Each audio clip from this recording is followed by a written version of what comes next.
It was finally time to come and see the masquerades.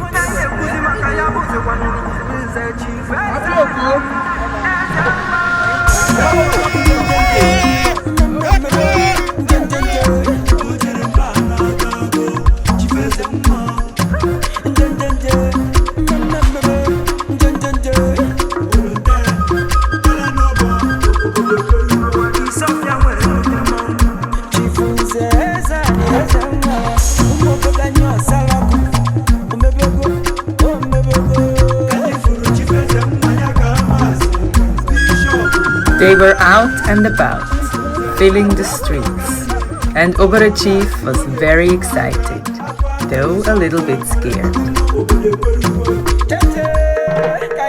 There was a lot of action to see, even a fight in front of our car.